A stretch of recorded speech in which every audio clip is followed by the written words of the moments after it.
a year, there's an event in the upper atmosphere about the level of an atomic bomb.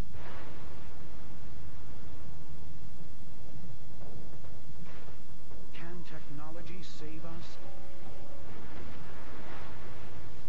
Or are we destined to suffer the same fate as the dinosaurs?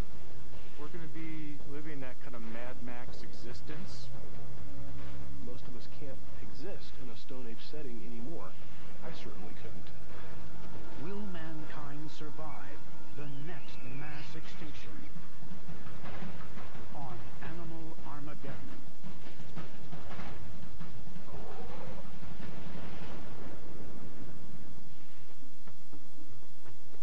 The voice of the dead sound like a distant torrent's fall. Lord Byron, 1821.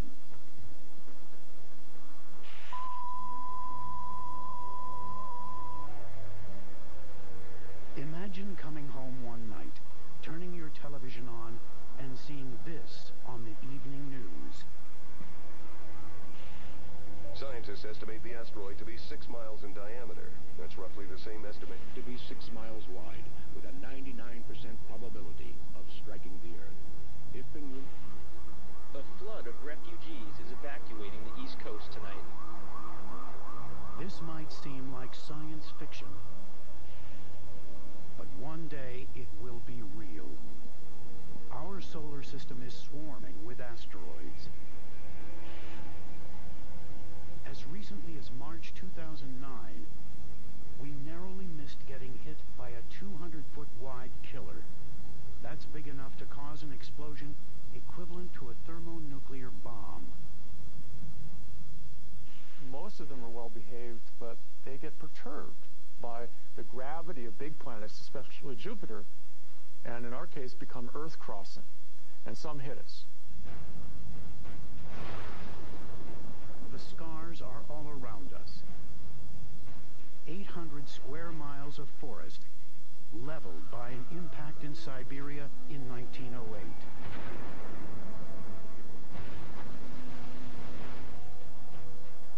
In Arizona, a meteor crater from an impact 50,000 years ago.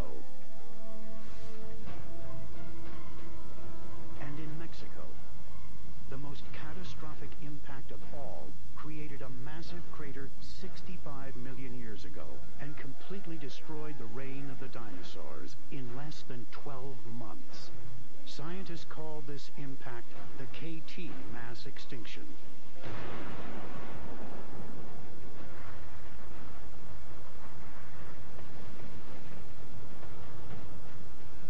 We now know that the asteroid hit in the Yucatan Peninsula of Mexico. There's a 100-mile diameter crater there. It blew up a huge dust cloud, threw material up into space, and it came back down at incredible velocity. The discovery of this impact in 1980 completely changed the way scientists view our world. This is an example of one of these paradigm changes where how we look at how the world works radically changes. That infiltrated not just through science, but into culture. Deep Impact, Armageddon, both of these grew out of conferences, some of which I went to, where representatives went, listened, saw what it did to the past world, and said, what happens if it hits our world? How do we deal with it? Would the human race be destroyed if the same thing happened? Would any trace of our civilization be left behind?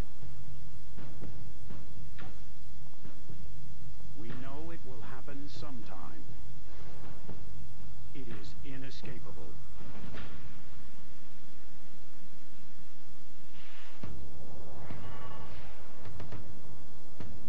In the not-too-distant future, an asteroid is detected moving across the night sky. At first, it is simply named and cataloged, alongside the thousands of other asteroids in our solar system. But once the asteroid's path is predicted, a grim realization spreads among the scientific community. The asteroid is headed for Earth. message is kept secret at first, as scientists make more accurate observations of the asteroid's orbit. But soon, the news breaks. Over the next several days, all of mankind learns that the entirety of life on Earth,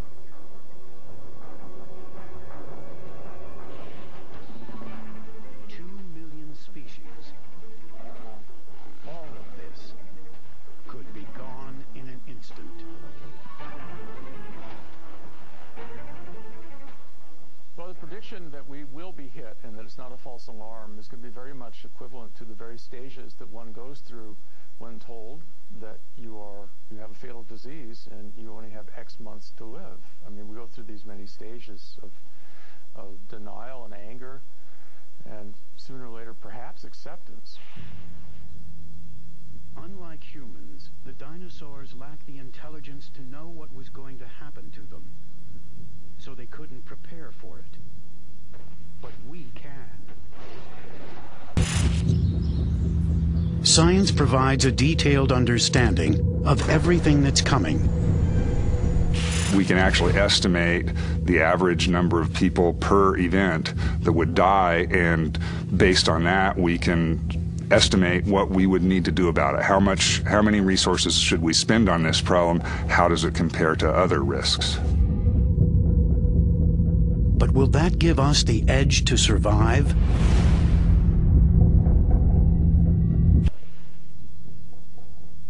In the KT extinction, the survivors were small, with an ability to burrow into the mud to wait out the storm. To survive this modern-day asteroid apocalypse, mankind will have to do the same. A massive effort is launched to build fortified bunkers deep underground. During the Cold War, there were lots and lots of civil defense shelters that were built to protect people from nuclear bombs. And these sorts of things are probably going to be put into place everywhere. And there's going to be some hard decisions that are going to have to be made about how many people can be saved and how much they can bring with them. Those people that go underground are going to need food and water for a long time. How are you going to have temporary housing for billions of people? How are you going to get food and sanitation? We're going to have to mobilize in a way that's obviously never been done, but maybe it's impossible to do. Scientists determined that the enemy originated in the asteroid belt between Mars and Jupiter. A deep space collision kicked it our way.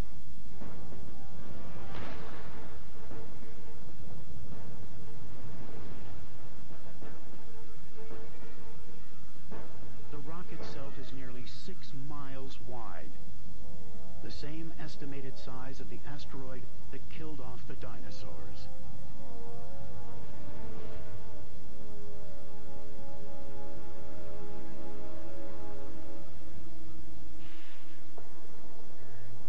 As reality sinks in, families across the world prepare in their own unique ways. Breaking the news to children and loved ones is difficult. You'd think we'd have the technology to change the asteroid's course or blow it up in outer space. But as of now, that's still the stuff of movies. This is an enemy that can't be conquered.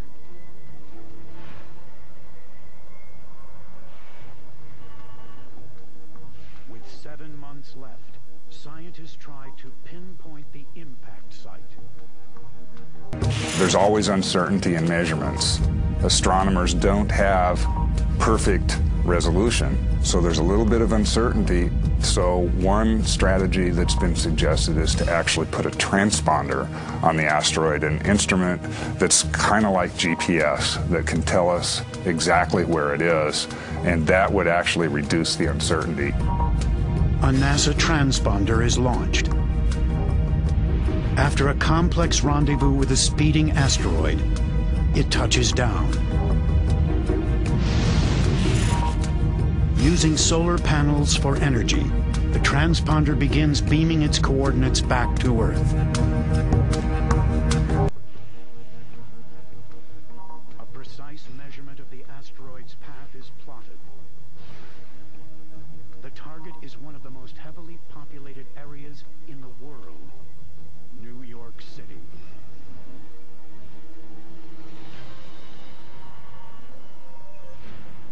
In the months leading up to impact, government agencies worked furiously to evacuate the eastern seaboard of the United States. There are over 150 million people living on or near the coast. All of them must be moved west. Horrendous traffic jams snarl every roadway leading inland for months on end. The logistics are a nightmare. How do you prepare for the end of life as we know it? The final week before the asteroid impact arrives, the mood around the world is increasingly schizophrenic. In some major cities, protesters take to the streets, charging that the world's governments aren't doing enough to avert the disaster. Others, resigned to death, try to enjoy a peaceful final week of their lives. But no one can escape the doomsday clock, steadily ticking down to oblivion.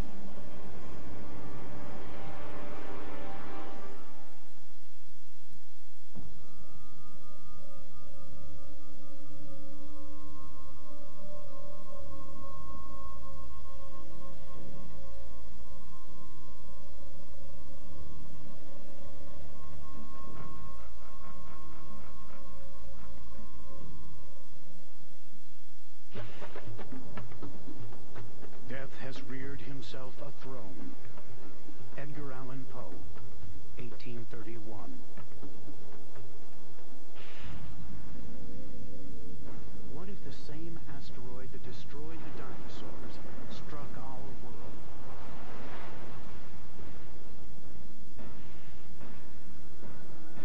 Would we disappear?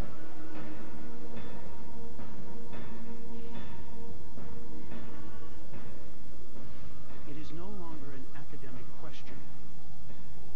In just 3 days, a Mount Everest-sized chunk of rock will slam into New York City.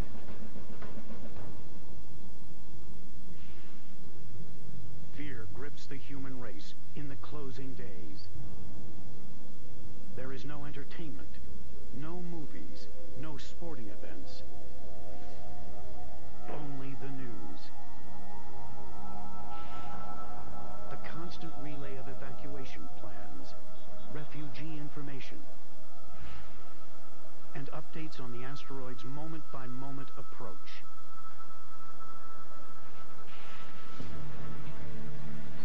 Government-built underground bunkers offer protection to many.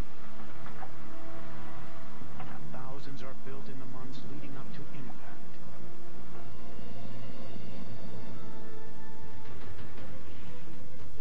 Scientists theorize the dinosaurs died off in the span of 1 year. Humans taking shelter underground must be prepared to remain there for at least that long. The final hours and minutes wind down. The asteroid, a 6-mile wide killer flying 10 times faster than a bullet, covers the last stretch in the blink of an eye. In an instant, everything changes.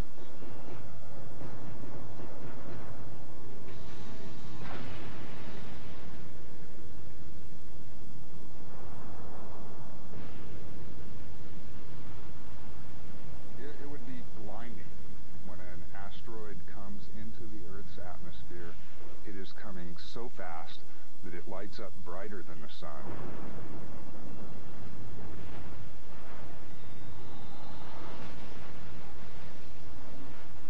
This enormous wall of superheated air and rock material. That's the most dangerous aspect of this thing, is this big heat pulse coming out that will burn any flesh, any material, any tree, any building, just obliterated on the way out.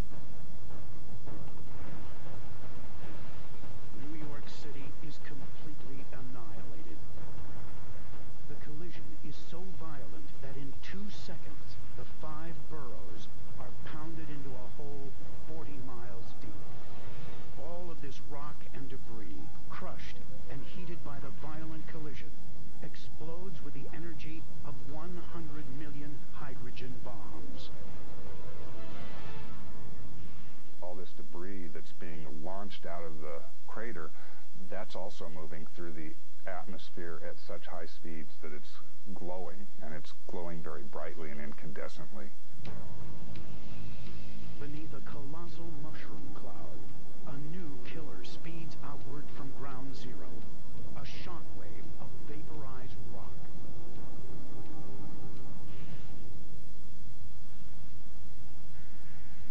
The same thing happened when the asteroid hit the Yucatan 65 million years ago. Scientists believe a wall of superheated rock vapor rushed to the northwest following the impact. Any living animal caught in the open, including the dinosaurs, were burned alive. Now, everything within a 500-mile radius of New York, from Roanoke to Cleveland to Quebec, is demolished by this shockwave.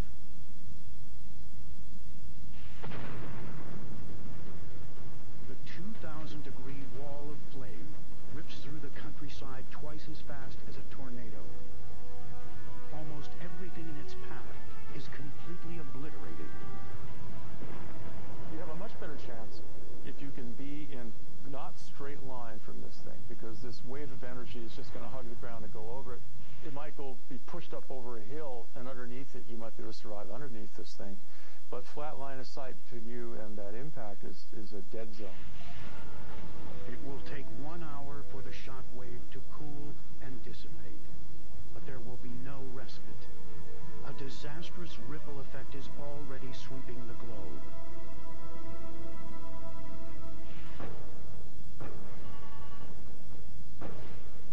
It's just 1 minute after impact. Another beautiful sunset for those on the other side of the world, in Asia and Australia. But everyone on the surface world is doomed to become a casualty in this all-out war on humanity. Back in the northeast United States, just behind the shockwave, an immense earthquake spreads outward, rumbling through the Earth's crust in all directions. An impact of this scale is so energetic, a compression wave would go all the way through the Earth and would cause a lot of ground motion. It would cause basically what would appear to be a global earthquake. So the entire surface of the Earth would be shaking. It is believed the asteroid in the dinosaurs' time generated a magnitude 13 earthquake. But since there were no structures to be toppled, the shaking would have been terrifying, but not particularly lethal. In this modern-day disaster, older buildings all over the world topple to the ground, causing mass death and casualties. Only modern construction techniques ensure some remain standing.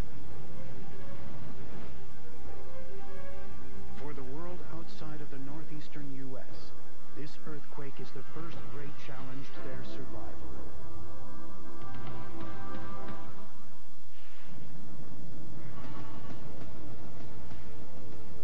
Within an hour, no place is untouched by the impact.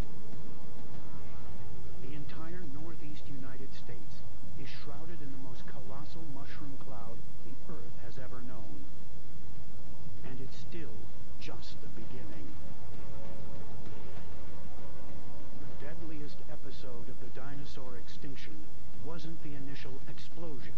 It was the chain reaction that followed. Those who survived the asteroid impact will soon face the rain of fire.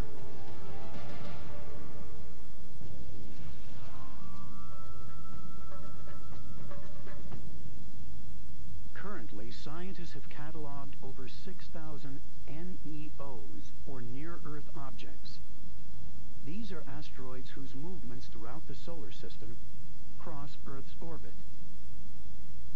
So how do scientists locate these potentially deadly asteroids? Find out after the break.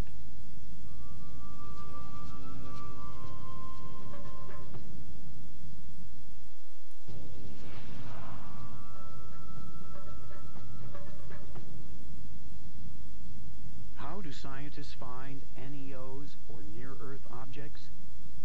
With a good telescope and a lot of patience. There's an array of telescopes around the world with a lot of them are automated, and astronomers are constantly scanning the sky, and asteroids tend to be very dim, but they're actually moving objects. And so if you take two pictures of the same part of the sky and then compare the pictures, the object that's moving relative to the stars is something that's probably orbiting. These astronomers are the first line of defense when it comes to a possible catastrophic asteroid impact on Earth.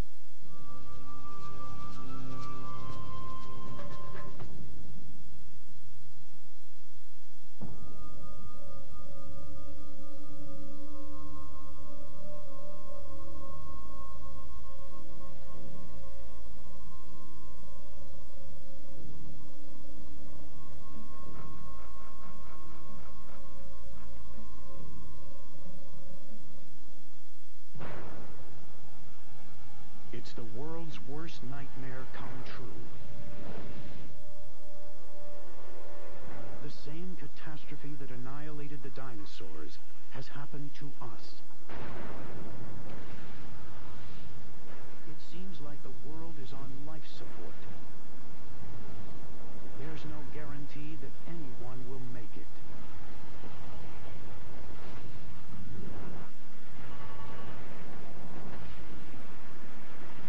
After an asteroid the size of Mount Everest slams into New York City, millions are dead. The plants, the animals, everything goes on the eastern seaboard. You just take an eraser, we're going to erase the eastern seaboard. All the plant life, gone. All the animals, gone. All the humans, gone. The buildings, gone. The roads, the airports, the railroads, everything gone. Adding to the destruction in North America are air bursts. Chunks of rock debris moving so fast through the atmosphere that they explode. The aerodynamic forces on them actually exceeds their strength. They start to fall apart, and because they're moving so fast, they explode in the atmosphere. Scientists knew such air bursts would occur based on investigation of a similar event over Tunguska, Siberia in 1908.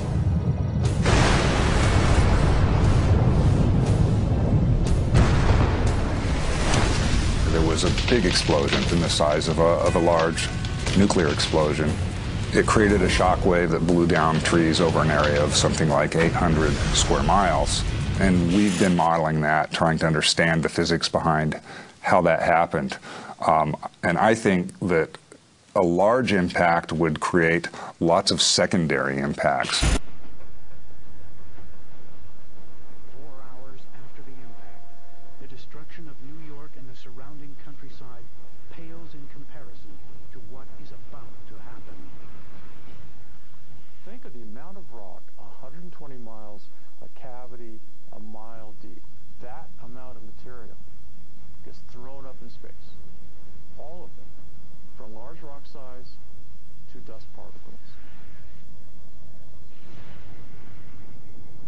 Trillions upon trillions of fiery rocks and debris fall to Earth.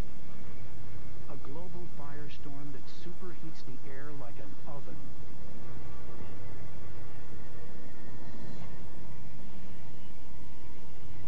$65 million years ago,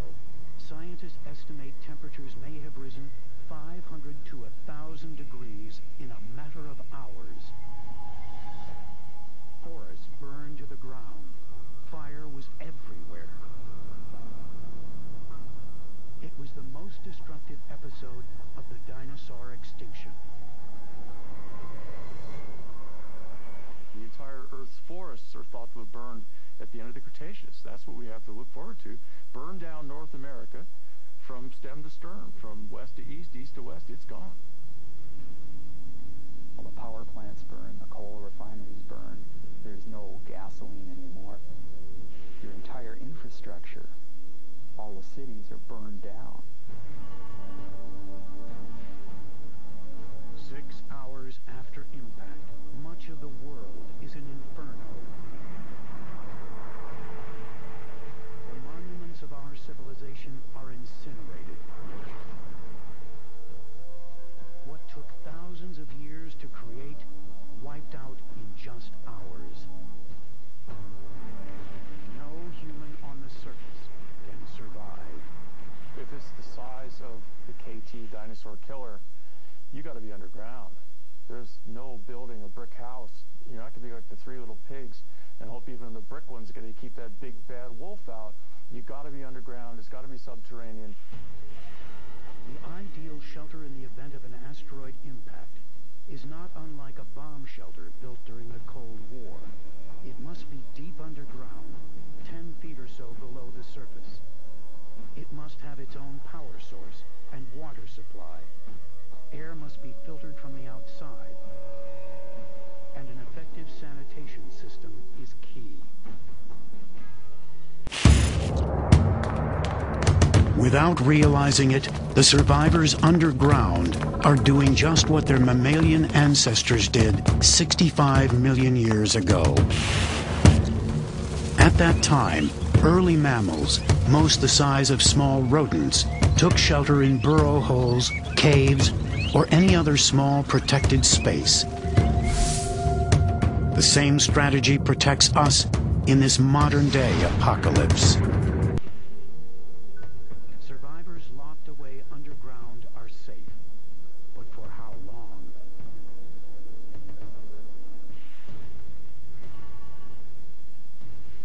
Eight hours after impact, the great wildlife sanctuaries are consumed in flames. Millions of acres and millions of animals are swallowed in fires of biblical proportions. And as with the catastrophe that killed the dinosaurs, the bigger you are, the worse your fate. One of the things that we know from the KT extinction is that nothing on land that was more than, say, 10 or 20 pounds survived. Big animals that require lots of energy. In the KT, it was dinosaurs. This time around, it would be big mammals. All of those large species already on the verge of extinction are now lost forever. Think about elephants. Elephants are pregnant for 2 years to give birth to a single calf. They have a really hard time building back up from anything that decreases their numbers. The world burns for days on end, leaving a charred and blackened landscape behind. With so much smoke, soot, and debris in the air, the life-giving rays of the sun are blocked. Now, the lights go out on planet Earth.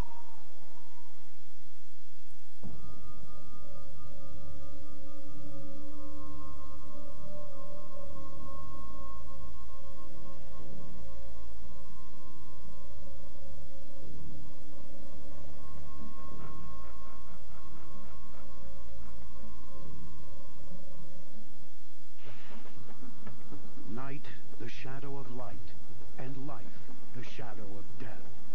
Algernon Swinburne, 1865.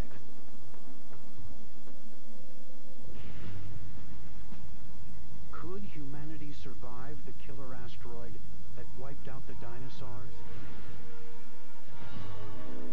7 days after impact, the answer is still very much in doubt.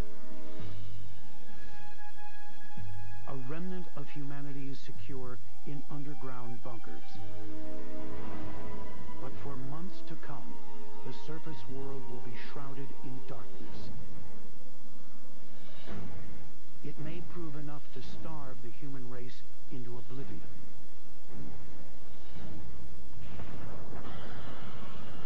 That's what happened 65 million years ago. Billions of dinosaurs were incinerated in the fires of impact. But extinction, the eradication of every individual in a species, most likely came when food sources on the surface completely disappeared in the darkness. Ultimately, the dinosaurs starved to death. Our intelligence and ability to plan for the disaster will help us avoid this fate. But it's not without challenges. It's one thing to think about going down in your basement overnight to dodge a tornado, for example. It's a very different thing to think about living underground in a bunker or a cave for a month or a period of months. That requires fantastic resources in terms of food, water, sanitation, medical care. While the remnant of humanity ekes out a meager existence underground, the surface world as we knew it dies.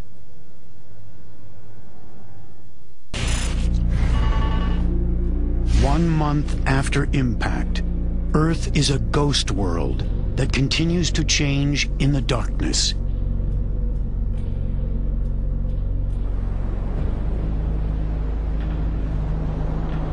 The most challenging and noticeable changes will come from the atmosphere and the ocean. Because of differential heat now hitting the Earth compared to prior to, the ocean current systems will absolutely change. Weather is incredibly severe and completely unpredictable.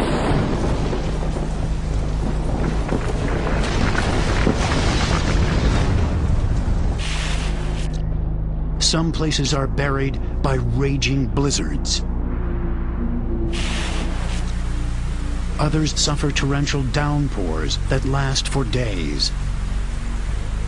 Where there wasn't a monsoon, now there's a monsoon.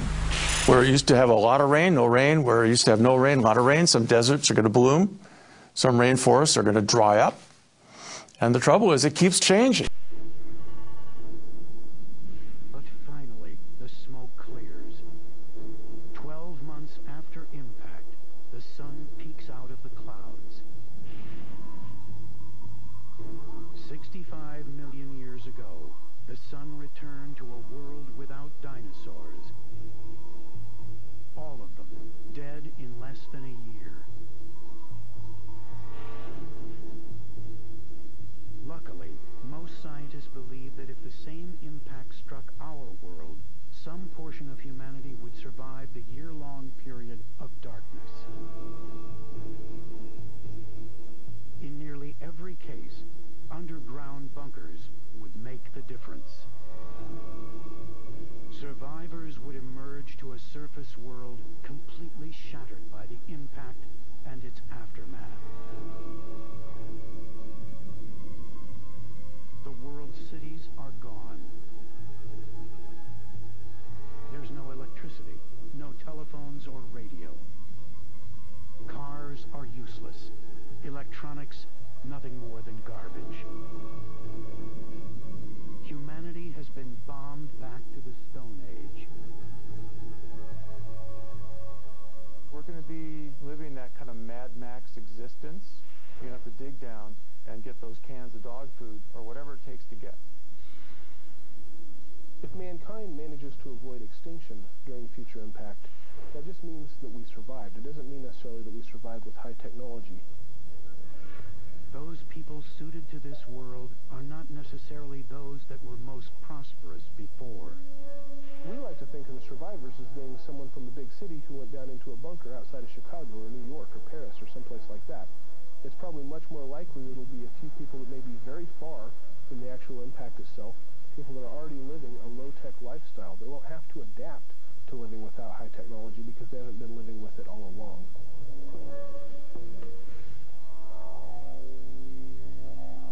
By going underground, mankind has managed to survive the darkest days of Armageddon. But there are very few clear path to survival in this harsh alien world. With so much empty space for life to inhabit, we should also consider what animals would benefit the most from this type of disaster. 65 million years ago, mammals flourished in the time after the asteroid impact. As with all life events, while one suffers, another is empowered. Perhaps now, an entirely new set of species will evolve to take advantage of the fall of human civilization.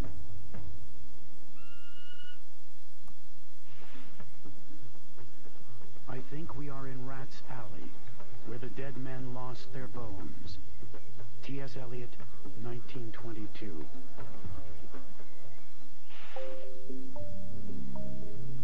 When the dinosaurs were wiped out by an asteroid impact, our ancient ancestors took advantage and slowly repopulated the world. It was the dawn of the age of mammals. Now, thousands of years after another asteroid assaults planet Earth, displacing humans at the top of the food chain, what species would fill the void until humans can rebuild? The ruined cities, abandoned by man, may become an important habitat. We see them basically becoming covered in vines and trees and taken over by the animals that are in cities already. A number of organisms may even evolve specific abilities to live in these unusual places. Evolution can do strange things. It's certainly impossible to predict, but lots of strange things could happen in those hulks of the old cities. As with the dinosaur extinction, and virtually all mass extinctions, insects are quick to rebound. One species would be particularly common in cities: cockroaches. Cockroaches first evolved 350 million years ago. They've survived 4 major mass extinctions. There is no reason to think they're going down this time. To the contrary, with plenty of detritus to eat and less competition, they evolve into giants. The largest cockroaches in our time are just 1 to 2 inches long. These roaches can be a foot long or more. But still, they can't quite take over. The insects have had this chance many times in the past. After the KT, a lot of insects survive, but they don't become the dominant animals on the planet. Insect body plan, the very nature of the stuff that makes up their skeleton, limits them in size. You don't have any 10-foot-sized insects. They would collapse under their own weight. As in the past, they have a more important role to play. Food for larger animals. 65 million years ago, insects were a key food source for rodent-like animals, some of which eventually evolved into us. We can expect something similar in this modern-day disaster. So wouldn't you know, we have this huge, horrible event. It takes out all the iconic, big, wonderful mammals, and what are we left with? The rats. Wouldn't you know, it's the darn rats. Rodents are well suited for rapid evolution, and after a big impact, that's what you want. You want to be able to evolve quickly, because there's lots of niches that are now open. In the post-impact period, rats could grow very large, some the size of dogs. But a flourishing rodent population would inevitably attract predators of its own. Birds famously survived the KT extinction, the only dinosaur lineage to make it through. Their size, diversity, and eating habits would help them survive this impact as well. The empty cities are a plentiful hunting ground for them.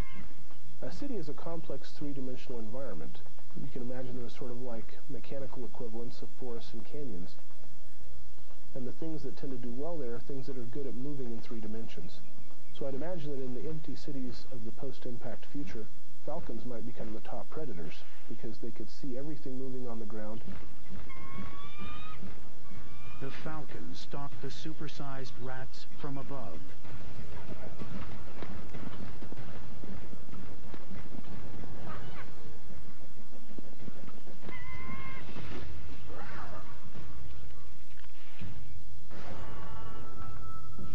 While humans slowly rebuild their population, insects, rodents, and birds would enjoy a short period of prosperity.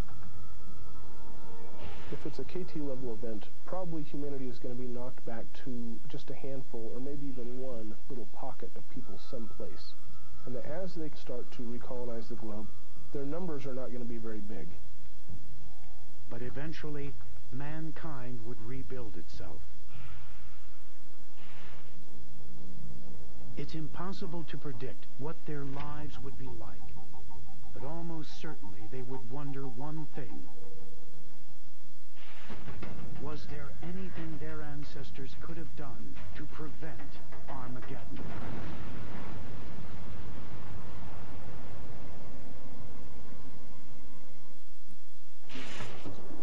Awake, arise, or be forever fallen. John Milton, 1667.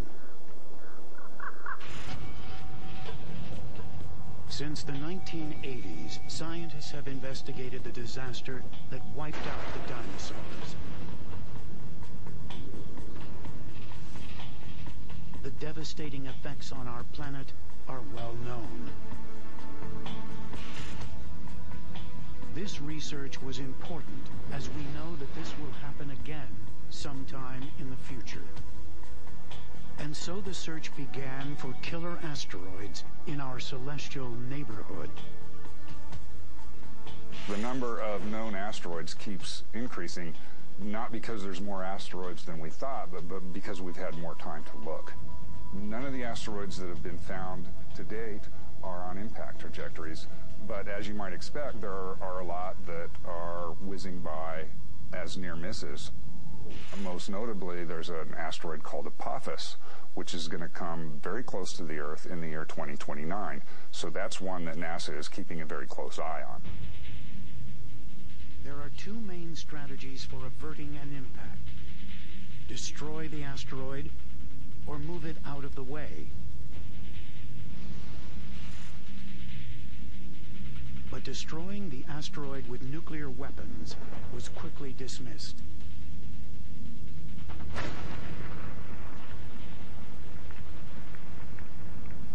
Probably the last thing we want to do is blow it up. So you've got a 1 billion-ton asteroid headed your way, and you blow it apart. Now you've got 1 billion tons of asteroid pieces still coming your way.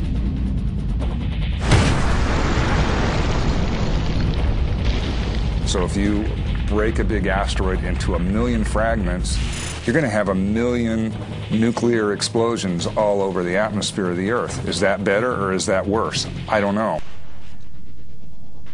Pushing the asteroid out of the way is the only viable option. Ironically, nuclear weapons could be used for this too. Detonating a warhead near the asteroid might be enough to nudge it off course.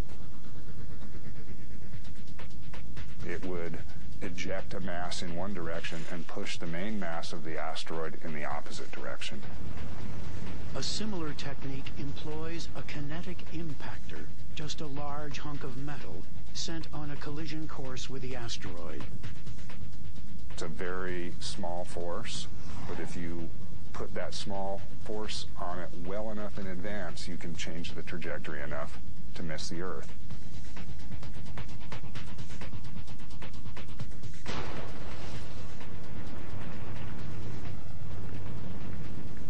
You throw a mass at it and create a crater. The crater on the asteroid ejects material and pushes the asteroid in the opposite direction.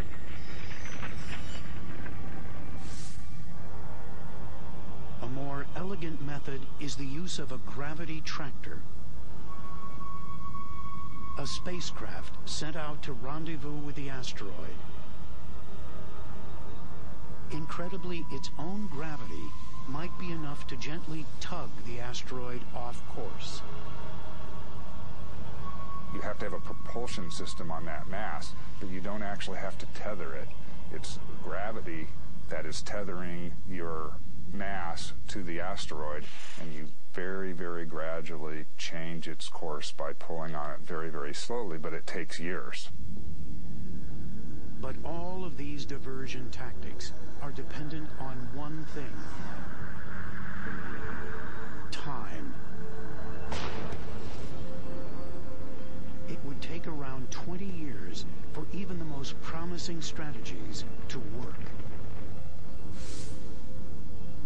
It's sort of like when you're in your car driving down the freeway. If you can see a problem coming a long way in advance, a slight twist of the steering wheel is all you need. If something happens right in front of you, you really have to swerve. Same problem with the asteroid. We don't want to have to swerve the asteroid. Intelligence is our greatest advantage. It allows us to predict when devastating disasters might overtake our planet and gives us time to prepare. The dinosaurs had no such advantage.